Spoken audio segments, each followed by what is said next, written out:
Assalamualaikum warahmatullahi taala wabarakatuh. Saya Muhammad Badiu Zaman bin Junaidi, nomor metrik BE 2011082, ingin membentangkan berkaitan dengan pengenalan terhadap konsep kebenaran. Oke, baik. Uh, dalam konsep kebenaran ini dia terbagi kepada dua, yaitu berkenaan dengan falsafah sains dan juga falsafah agama. Di sini dapat kita lihat falsafah sains menekankan pendekatan rasional dan metode saintifik dengan menggunakan pengamatan empirikal, ujian hipotesis, dan pembentukan teori yang dapat diuji. Kebenaran dalam konteks sains dianggap objektif dan dapat diukur serta bersifat sementara, berubah seiring dengan perkembangan pengetahuan dan juga teknologi semasa. Manakala falsafah agama pula memandang kebenaran ini sebagai suatu yang mutlak, didasarkan kepada kepercayaan, kepatuhan kepada ajaran agama, dan pengamalan rohaniah. Kebenaran dalam konteks agama bersifat subjektif, bergantung kepada keyakinan dan ketakwaan terhadap Tuhan, dan dianggap sebagai kebenaran yang kekal, tidak tergantung pada perubahan zaman ataupun penemuan yang baru. Assalamualaikum warahmatullahi wabarakatuh. Nama diberi Muhammad Afiq bin Khairul Azmi, nombor metrik BA 201100172. Saya akan menerangkan mengenai konsep kebenaran dari falsafah sains dan Islam. Menurut falsafah sains, konsep kebenaran boleh dicapai melalui kaedah yang berasaskan akal dan panca indera. Namun begitu, akal dan panca indera manusia adalah sangat-sangat terbatas, melainkan berbeza dengan para nabi dan rasul. Hal ini kerana mereka merupakan penerima wahyu dan mujizat daripada Allah Subhanahu Wa Taala. Yang kedua, konsep kebenaran menurut falsafah sains memerlukan objektiviti yang berpaksikan kepada bukti-bukti yang berasaskan dan sistematik. Namun sesetengah penyelidik barat menyelidik konsep kebenaran berpaksikan kepada kepentingan diri sendiri tanpa membuktikan hujah-hujah yang sahih. Yang ketiga, konsep kebenaran menurut falsafah sains boleh dicapai dengan gabungan antara matematik dan fenomena fizikal. Namun begitu, penyelidik barat ataupun menurut falsafah sains menerapkan kaedah yang tidak kompleks untuk menyelesaikan masalah-masalah yang timbul dalam sesuatu penyelidikan mereka, khususnya mencari konsep kebenaran. Seterusnya, berbanding manakala untuk falsafah Islam, konsep kebenaran adalah berpandukan kebenaran yang mutlak, iaitu daripada wahyu, Al-Quran dan hadis daripada Rasulullah. Hal ini kerana Allah adalah pemilik kebenaran yang mutlak, manakala hadis pula diturunkan oleh Nabi Muhammad SAW yang berwahyukan daripada Allah Subhanahu Taala. Hal ini jika penyelidik mengkaji jika penyelidik daripada falsafah Islam mencari konsep kebenaran, akan mendapat ketenangan hati dan mendapat keredaan Allah. Untuk yang kedua, konsep kebenaran menurut falsafah sains juga berpaksikan kepada objektiviti, iaitu penyelidikan yang adil dan serta kesedaran tauhid. Betul, menurut penyelidikan falsafah Islam menyelidik dengan bersifat adil dan untuk mendapat keputusan ataupun sesuatu hasil penyelidikan yang tepat dan teliti, dibuktikan dengan bukti yang kukuh. berpaksikan kepada tauhid, penyelidikan Islam, penyelidikan falsafah Islam bersifat adil dan saksama untuk mendapat sesuatu hasil penyelidikan yang cemerlang dan dibuktikan dengan bukti-bukti yang sahih. Seterusnya kita masuk kepada kaedah menentukan kebenaran dalam falsafah sains dan juga falsafah agama. Ada beberapa kaedah. Yang pertama, asas kepada kaedah, di mana falsafah sains menggunakan kaedah saintifik yang berasaskan kepada empirisme, di mana pengetahuan diperoleh melalui pengamalan dan pengamatan dunia fizikal. Manakala menurut falsafah agama, ianya bersumberkan kepada kepercayaan dan nilai rohani yang bersifat kepada wahyu melalui kitab suci seperti Al-Quran dan juga As-Sunnah. Yang kedua, kaedah didaktif dan induktif, di mana falsafah sains menggunakan kaedah didaktif dan juga induktif. Yang mana didaktif ini untuk menyusun teori-teori dari premis-premis umum, dan kaedah induktif adalah untuk menguji teori-teori tersebut melalui pengumpulan data. Manakala melalui falsafah agama tidak mengaplikasikan kaedah didaktif dan juga induktif secara ketat, tetapi lebih fokus kepada pemahaman wahyu dan nilai-nilai rohani. Seterusnya yang ketiga, unsur kerohanian. Unsur kerohanian melalui falsafah sains, mereka fokus kepada pengamatan dan pengamalan dunia fizikal. Manakala melalui falsafah agama, unsur rohani dengan mencari amalan pribadi seperti ibadah, doa, dan pengabdian diri kepada Tuhan.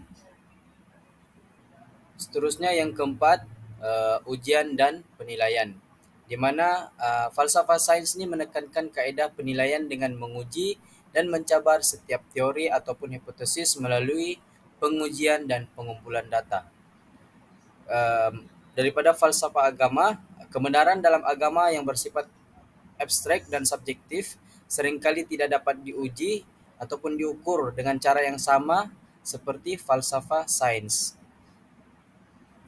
Seterusnya, kaidah yang kelima ialah panduan moral dan makna kehidupan. Melalui falsafah sains, ia memberi pencerahan tentang dunia fizikal dan sifat alam semesta. Manakala melalui falsafah agama, ia menyediakan panduan moral serta makna kehidupan yang menjadi asas untuk kehidupan individu dan masyarakat. Seterusnya yang terakhir, berkaitan dengan persamaan dan sintesis, di mana falsafah sains dan agama mempunyai pendekatan yang saling melengkapi dalam menentukan sesuatu kebenaran. Walaupun ada perbezaan dalam sumber mencari kebenaran, namun keduanya tetap pada keinginan untuk memahami sesuatu kebenaran yang mutlak, sejati ataupun yang benar. Seterusnya, saya Om Huzairi bin Owang Zainal pula akan membentangkan tentang penerimaan masyarakat dalam kebenaran antara falsafah sains dan falsafah agama. Falsafah sains yang diterima dengan baik oleh masyarakat kebiasaannya memenuhi beberapa kriteria tertentu, yaitu salah satu aspek yang penting dalam kegunaan dan pengaplikasiannya dalam kehidupan sehari-hari, yaitu dapat memberikan pemahaman yang lebih baik tentang alam semesta, memecahkan masalah, atau meningkatkan kualiti hidup seringkali diterima dengan baik oleh masyarakat. Selain itu, keberhasilan dalam menjelaskan fenomena alam atau memberikan ramalan yang tepat juga dapat meningkatkan penerimaan terhadap sebuah falsafah sains. Falsafah yang didukung oleh bukti yang kuat, diuji secara berterusan dan dapat diramal hasilnya, kebiasaannya lebih diterima oleh masyarakat. Keterbukaan terhadap pemikiran baru dan kemampuan untuk terus berkembang juga menjadi faktor penting. Falsafah sains yang bersedia berubah seiring dengan kemajuan pengetahuan dan teknologi baru memiliki kesempatan lebih besar untuk diterima oleh masyarakat. Tidak hanya itu, cara penyampaian maklumat dan komunikasi juga memainkan peranan yang sangat penting. Falsafah sains yang dapat dijelaskan secara jelas, mudah dipahami, dan dicapai oleh berbagai kalangan masyarakat cenderung lebih diterima. keseluruhan, sebuah falsafah sains yang diterima dengan baik oleh masyarakat umumnya haruslah relevan, dapat diandalkan, terbuka terhadap perubahan, dan mudah dipahami. Namun, berlainan pula dengan penerimaan masyarakat terhadap falsafah agama. Falsafah agama yang diterima dengan baik oleh masyarakat dapat bervariasi, bergantung pada konteks budaya, sejarah, dan nilai-nilai yang dominan dalam suatu masyarakat. Beberapa prinsip umum yang seringkali dianggap positif dalam banyak agama termasuklah: yang pertama yaitu kebajikan dan moral. Falsafah agama yang menekankan nilai-nilai moral dan kebajikan seperti kejujuran, keadilan, belas kasihan, dan kasih sayang seringkali diterima dengan baik oleh masyarakat. Agama yang mengajarkan perilaku etika dan moral dapat melahirkan landasan moral bagi individu dan masyarakat. Yang kedua pula keseimbangan dan harmoni. Agama yang mendorong keseimbangan dan harmoni antara manusia, alam, dan Tuhan seringkali akan lebih disukai oleh masyarakat. Konsep-konsep seperti perdamaian, kesamarataan, dan keseimbangan antara keperluan rohani dan jasmani dapat memberikan kesan yang positif. Dan yang ketiga, pendidikan dan pengetahuan. Agama yang mendorong pencarian pengetahuan, pemikiran kritis, dan pendidikan dihargai oleh banyak masyarakat. Agama yang tidak menghalang perkembangan intelektual dan ilmiah seringkali mendapatkan sokongan luas. Bukan itu saja, hal ini juga perlu diluruskan dengan merujuk daripada sumber utama sesuatu agama tersebut, seperti agama Islam yaitu Al-Quran dan Hadis. Penting untuk diingat bahwa persepsi terhadap apa yang dianggap baik atau diterima oleh masyarakat dapat bervariasi secara signifikan di antara kelompok-kelompok masyarakat berdasarkan perspektif mereka. Walau bagaimanapun, terdapat juga beberapa isu segelintir masyarakat tidak dapat menerima falsafah sains yang kebiasaannya diterima oleh masyarakat karena mereka masih berpegang kuat dengan falsafah agama. Sebagai contoh, teori Charles Darwin yang menjadi perdebatan sehingga ke hari ini tentang kebenarannya dari segi falsafah. Berdasarkan perspektif orang barat, sudah pasti mereka menerima kebenaran teori tersebut karena teori evolusi oleh Charles Darwin adalah contoh yang sangat bagus dari falsafah sains yang diterima dengan baik oleh masyarakat. Hal ini disebabkan oleh beberapa alasan, yaitu yang pertama, bukti empirikal yang kuat. Teori evolusi didukung oleh bukti-bukti dari berbagai bidang ilmu seperti biologi, paleontologi, genetik, dan geologi. Penemuan fosil dan bukti genetik menguatkan pandangan bahwa organisme juga mengalami perubahan dari waktu ke waktu. Yang kedua, berkaitan dalam memahami kehidupan. Teori evolusi memberikan pemahaman yang lebih baik tentang proses kepelbagaian hidup dan bagaimana organisme beradaptasi terhadap lingkungan. Hal ini penting dalam memahami perubahan alam dan menjaga keseimbangan ekosistem. Yang ketiga, penerapan dalam berbagai bidang, yaitu konsep evolusi telah diterapkan dalam berbagai bidang seperti kedokteran, pertanian, dan pemeliharaan. Pemahaman evolusi membantu pengembangan antibiotik, pemulihan tanaman, dan pemahaman terhadap perubahan lingkungan. Teori evolusi merupakan contoh yang menonjol bagaimana sebuah pemahaman ilmiah yang disokong oleh bukti yang kuat, memiliki perkaitan yang luas, dan boleh dijelaskan secara sederhana dapat diterima dan diamalkan oleh masyarakat. Namun, agama Islam secara jelas menolak teori ini karena bertentangan dengan falsafah ataupun jajaran yang sudah diluruskan oleh Al-Quran dan Hadis tentang proses kejadian manusia. Penolakan terhadap evolusi dalam kalangan beberapa individu mungkin disebabkan oleh beberapa faktor, yaitu yang pertama, ketidaksesuaian dengan keyakinan agama. Beberapa pentafsiran agama Islam menekankan bahwa manusia dan kehidupan dicipta oleh Allah SWT secara langsung dan spesifik. Pandangan ini berlawanan dengan teori Charles Darwin yang menyatakan bahwa kehidupan berkembang melalui proses evolusi, yaitu manusia. Dan seterusnya, yaitu ketidakpastian saintifik dan konsep yang tidak selaras. Beberapa individu mungkin tidak sepenuhnya memahami atau menerima bukti saintifik yang menyokong teori evolusi. Pandangan ini mungkin disebabkan oleh ketidakpastian terhadap konsep evolusi sebagai mekanisme utama untuk perubahan spesies karena tidak semua hidupan melakukan evolusi. Yang ketiga, kesilapan pemahaman terhadap teori evolusi. Terkadang, penolakan terhadap teori evolusi boleh datang daripada pemahaman yang salah tentang konsep-konsep utama dalam teori tersebut. Beberapa orang mungkin mengaitkan evolusi dengan pandangan yang bercanggah secara langsung dengan ajaran agama mereka. Dan yang terakhir yaitu ketegangan antara ilmu dan keyakinan agama. Ada yang percaya bahwa evolusi bertentangan dengan keyakinan agama yang kukuh. Ketegangan antara pemahaman saintifik dan keyakinan agama dapat menyebabkan penolakan terhadap teori evolusi. Dan juga sangat penting untuk diingat bahwa tidak semua komuniti Muslim menolak teori evolusi.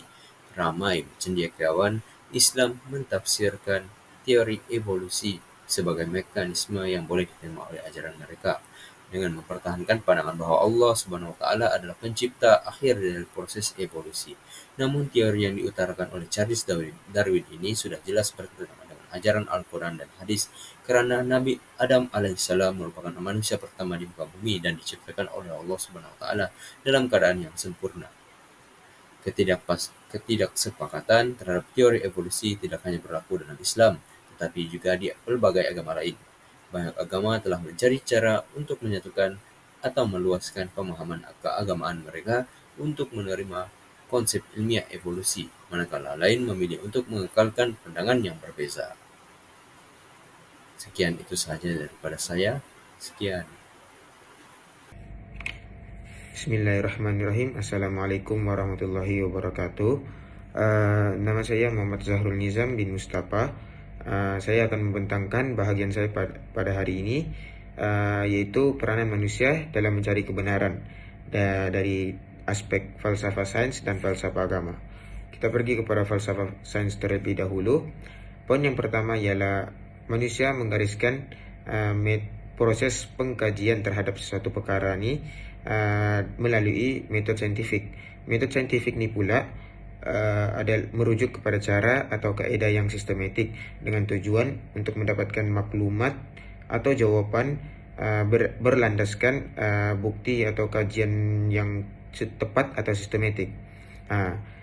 Dalam metode saintifik ni, dorang menjalankan eksperimen, kemudian dorang membentuk hipotesis, dan dari sana dorang akan menganalisis data-data yang terhasil untuk dorang mendapatkan atau mencapai pemahaman yang lebih mendalam terhadap apa yang mereka kaji.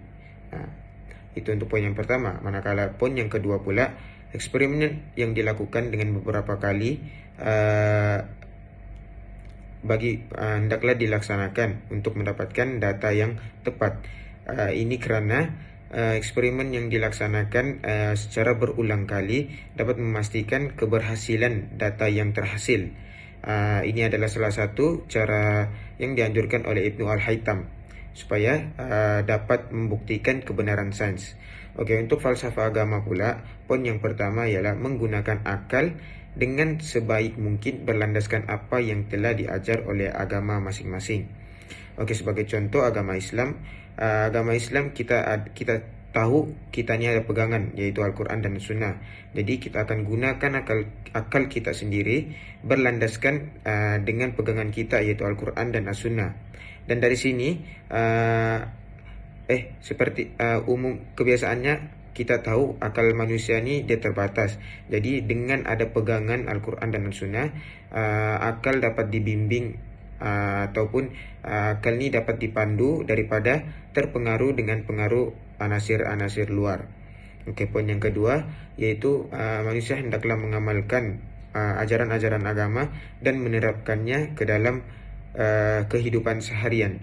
Hal ini kerana contohlah kita agama Islam diajar ajar kita ibadah seperti solat, puasa. Jadi dengan ajaran-ajaran ini dia dapat membimbing kita atau menguatkan keimanan kita kepada Allah Subhanahu wa taala, dan seterusnya membimbing diri kita daripada tipu daya yang boleh menyesatkan atau mengelakkan kita daripada tahu sesuatu kebenaran tentang sesuatu perkara.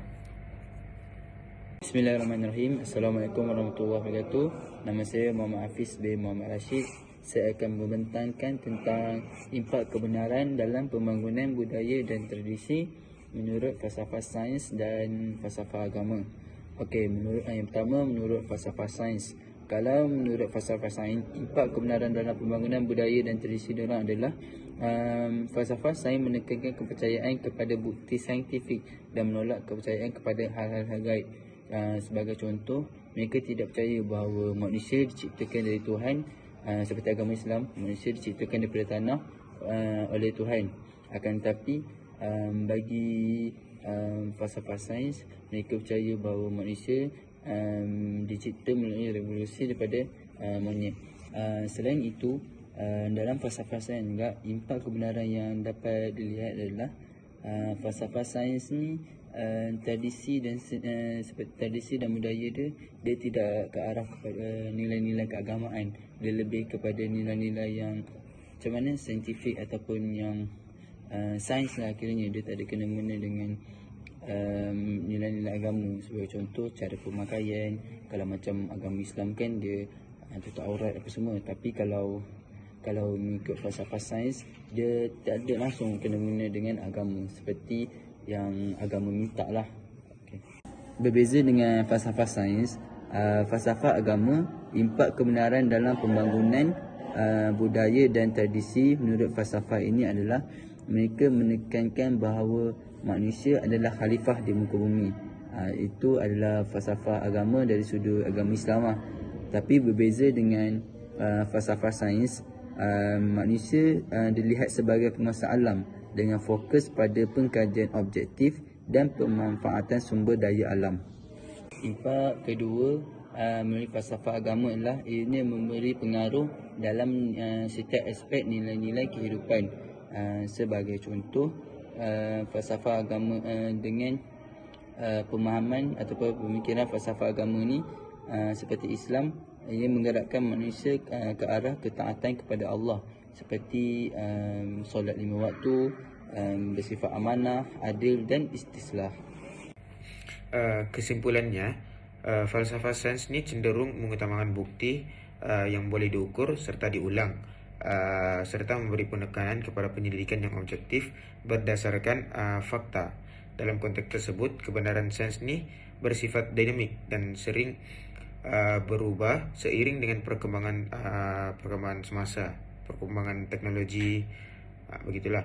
Sementara kalau dalam falsafah agama ni, kebenaran dalam falsafah agama ni seringkali dia diakui melalui kepercayaan, wahyu dan apa yang telah diajarkan dalam agama tersebut.